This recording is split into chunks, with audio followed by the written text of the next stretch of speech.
Assalamualaikum warahmatullahi wabarakatuh. Hai anak-anak yang soleh dan solehah, ketemu lagi dengan saya Ibu Erni Inayah pada mata pelajaran Pendidikan Agama Islam dan Budi Pekerti kelas 4. Apa kabar anak-anak? Alhamdulillah wa syukurillah, bersyukur padamu ya Allah. Anak-anak, sebelum pelajaran kita mulai, mari kita berdoa bersama. Rabbi zidni ilma warzuqni fahma. Amin. Anak-anak, pada hari ini kita akan belajar pelajaran 10, kisah keteladanan Wali Songo. Siapa yang pernah mendengar tentang Wali Songo?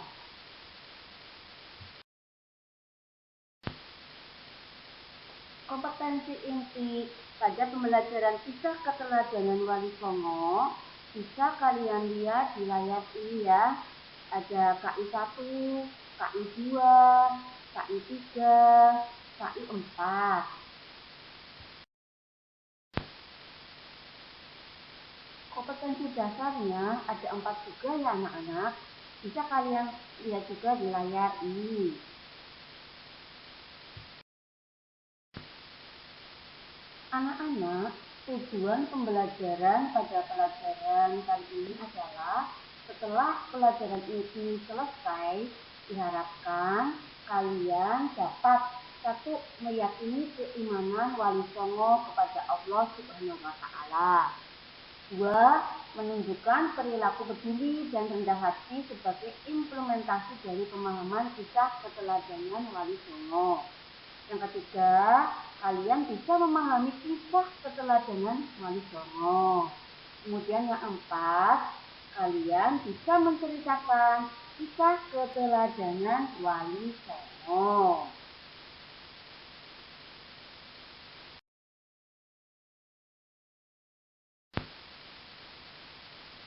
Amati gambar berikut. Anak-anak, ini ada 9 wali yang kita kenal dengan Wali Songo. Amati ya anak-anak.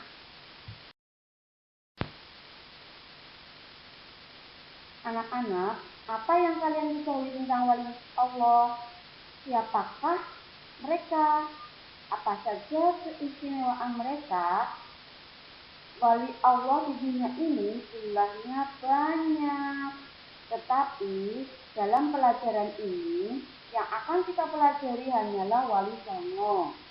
Untuk mengetahui siapa para wali Allah itu dan apa saja yang menjadi kisah teladan dari Wali Songo, kalian dapat menyimaknya pada pelajaran ini. Semoga kalian bisa mengambil hikmahnya.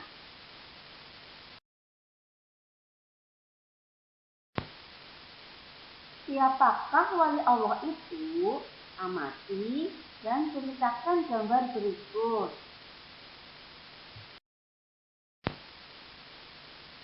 Al-Quran menjelaskan bahwa wali Allah adalah orang yang beriman dan bertakwa.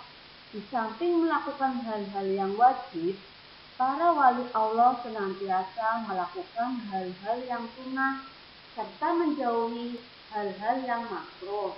Allah Subhanahu wa Ta'ala berfirman, Bismillahirrahmanirrahim. Ala inna awliya Allah la khawfun alaihim wa la hum yahzanun. Alladzina amanu wa kanu yattaqun. Artinya, ingatlah, wali-wali Allah itu tidak ada rasa takut pada mereka dan mereka tidak bersedih hati, yaitu orang-orang yang beriman dan senantiasa bertakwa. Quran Surat Yunus ayat 62 dan 63. Bagaimanakah keimanan wali Allah? Apa saja keutamaan mereka? Untuk mengetahuinya, marilah kita ikuti penjelasan berikut ini. Keimanan wali Allah. Keimanan yang dimiliki wali Allah tidak dicampuri oleh kesyirikan. Mereka tidak mengakui kekuatan lain, misalnya batu, keris, tombak, senapan, dan lain-lain yang merupakan perbuatan syirik. Allah Subhanahu wa taala berfirman, A'udzu billahi minasy syaithanir rajim. Bismillahirrahmanirrahim. Fariqan hada wa fariqan haqqa 'alaihimud dhalalah. Innahum ittakhadus shayatina awliya'a min dunillahi wa yahsabuna annahum muhtadun. Artinya, sebagian manusia ada yang mendapat hidayah, sementara sebagian yang lainnya disesatkan karena mereka sesungguhnya telah menjadikan setan-setan sebagai wali selain Allah. Sementara mereka mengira bahwa mereka mendapat hidayah. Quran Surat Al-A'raf ayat 30. Ketakwaan wali Allah. Keimanan para wali Allah tidak sekedar pengakuan, tetapi keimanan mereka menghasilkan ketakwaan. Mereka melakukan apa yang diperintah oleh Allah dan menjauhi apa yang dilarangnya.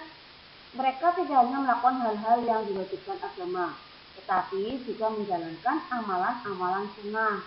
Mereka menghindari perkara yang makruh dan menjauhi perkara yang diharamkan Allah. Kisah teladan Wali Songo. Anak-anak, gambar masjid tadi merupakan salah satu peninggalan yang terkenal dari salah seorang wali songo, yaitu Sunan Kudus. Oleh karena itu, masjid tersebut dinamai Masjid Menara Kudus.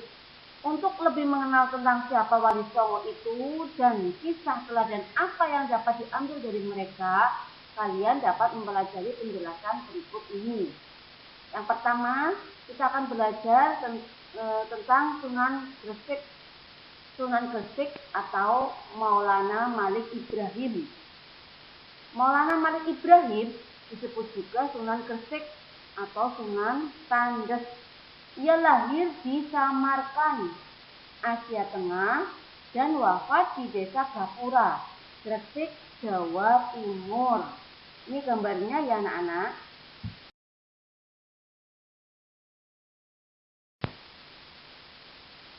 Kisah keteladanannya adalah semangatnya mendakwahkan Islam.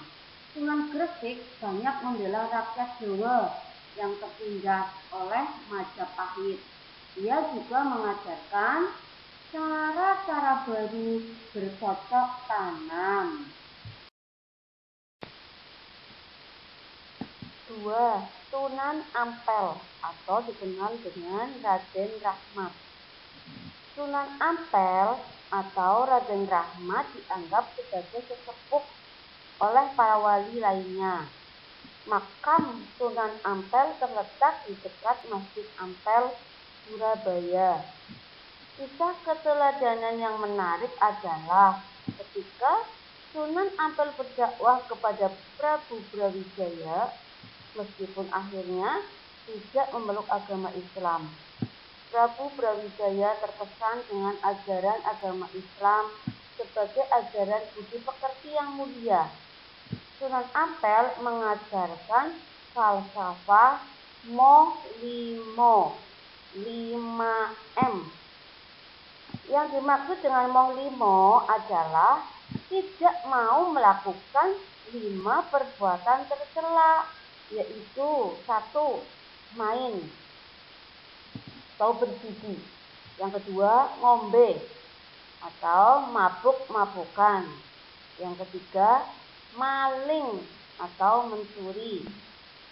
Yang keempat adalah madat, artinya menghisap candu atau ganja. Yang kelima adalah madun, berzina.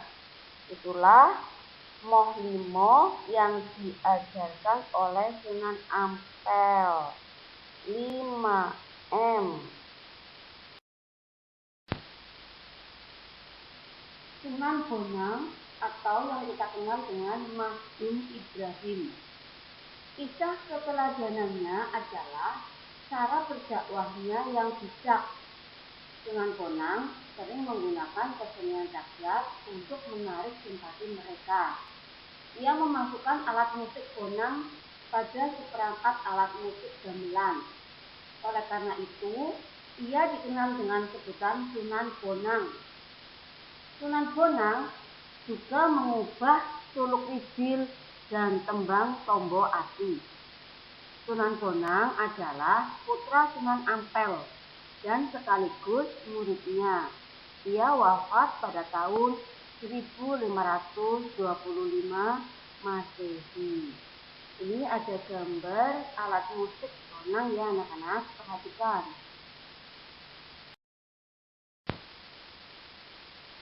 Yang keempat adalah Sunan Derajat. Sunan Derajat juga putra Sunan Ampel. Ia diperkirakan wafat pada tahun 1522 Masehi. Pesantren Sunan Derajat dijalankan di Desa Derajat, Kecamatan Patiran, Lamongan, Jawa Timur.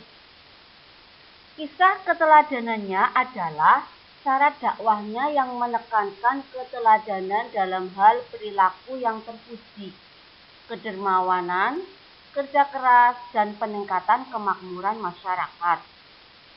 Sebagai pengamalan agama Islam, Sunan Derajat juga berdakwah melalui kesenian. Tembang Macapat Sangkur disebut sebagai ciptaannya. Anak-anak, Sunan yang kelima adalah Sunan Kudus. Sunan Kudus adalah putra Sunan Ngudung atau Raden Usman Haji. Ia memiliki peran yang besar dalam pemerintahan Kesultanan Demak. Ia menduduki posisi sebagai panglima perang, penasehat Sultan Demak, dan hakim peradilan negara. Sunan Kudus banyak berdakwah di kalangan kaum penguasa dan priyayi Jawa. Di antara yang pernah menjadi muridnya adalah Sunan Prawata, penguasa Demak, dan Arya Penangsang, Adipati Jipang Panolan. Salah satu peninggalannya yang terkenal adalah Masjid Menara Kudus. Sunan Kudus wafat pada tahun 1550 Masehi. Yang keenam adalah Sunan Giri. Sunan Giri adalah putra Maulana Ishak. Ia termasuk murid Sunan Ampel dan seperguruan dengan Sunan Bonang. Salah satu keturunannya adalah Sunan Giri Prapen yang menyebarkan agama Islam ke wilayah Lombok dan Bima.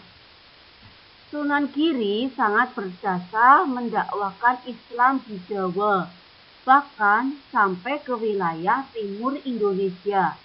Ia pernah menjadi hakim dalam perkara Syekh Siti Jenar. Ia pun juga berdakwah melalui kesenian. Tembang Islam untuk dolanan anak-anak diciptakannya seperti jamuran, hitungan, dan delian.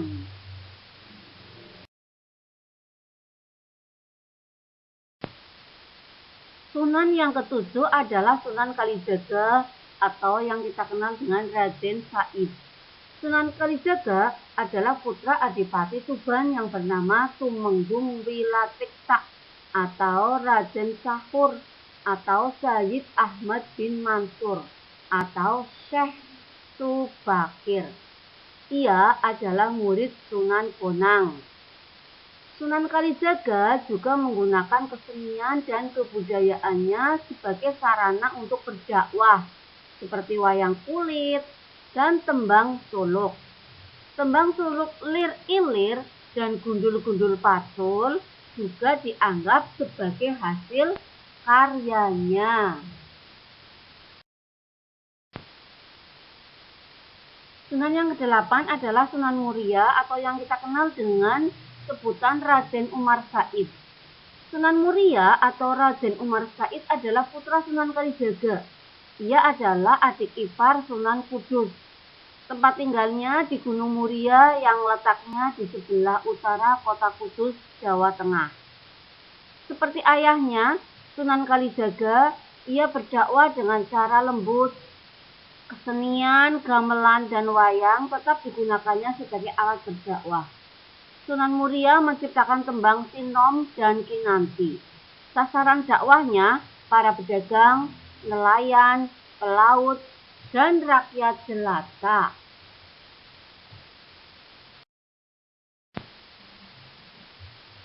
Anak-anak, Sunan yang ke-9 adalah Sunan Gunung Jati atau Sunan Syarif Hidayatullah. Sunan Gunung Jati atau Syarif Hidayatullah adalah putra Syarif Abdullah Umdatuddin. Ia berjasa mengembangkan Cirebon sebagai pusat dakwah dan pemerintahannya yang kemudian menjadi Kesultanan Cirebon. Anaknya yang bernama Maulana Hasanuddin juga berhasil mengembangkan kekuasaan dan menyebarkan agama Islam di Banten, sehingga kemudian menjadi Kesultanan Banten. Sunan Gunung Jati memberikan keteladanan yang baik dalam bekerja. Ia sering ikut bermusyawarah dengan para wali lainnya di Masjid Demak. Pada pembangunan Masjid Sang Cipta Rasa tahun 1480 Masehi, Sunan Gunung Jati melibatkan banyak pihak, termasuk para wali lainnya dan sejumlah tenaga ahli yang dikirim oleh Raden Patah.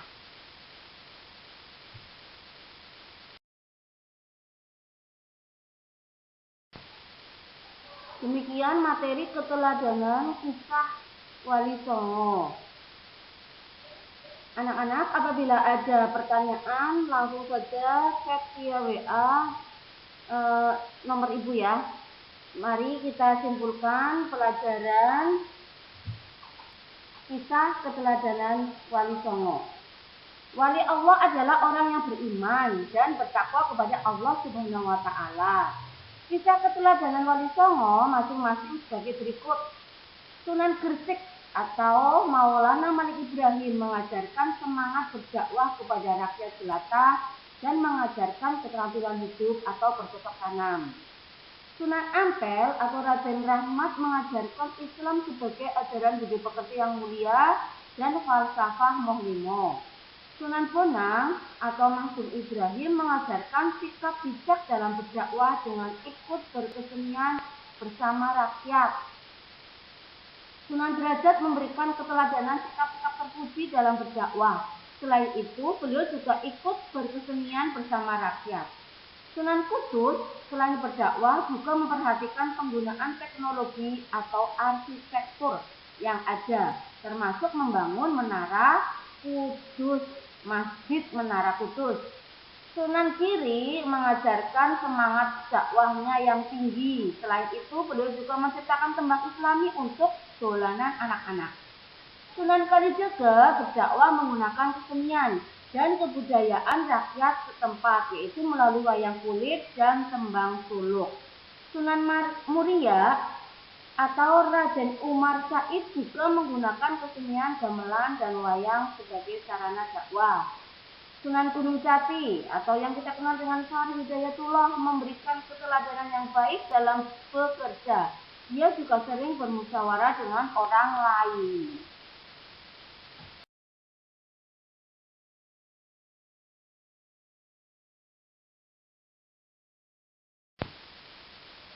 Anak-anak, ibu sajikan uji kompetensi. Ada 5 soal yang harus kalian kerjakan. Ayo kerjakan, insya Allah kamu bisa. Pasti bisa, siap?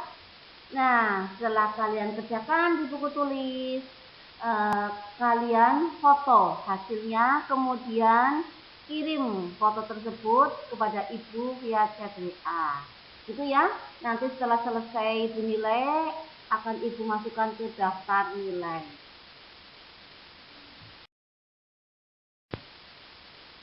Selain uji kompetensi, ada juga tugas untuk kalian.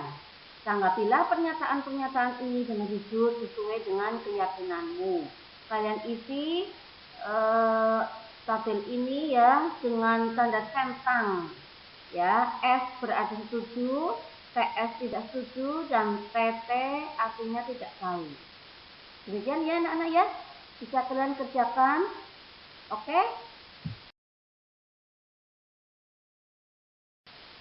Nah, ada juga PR untuk kalian. Insya Allah kamu bisa. Ada 3 soal yang harus kalian kerjakan. Santai saja ya di rumah mengerjakannya, bisa melihat referensi buku yang lainnya. Oke?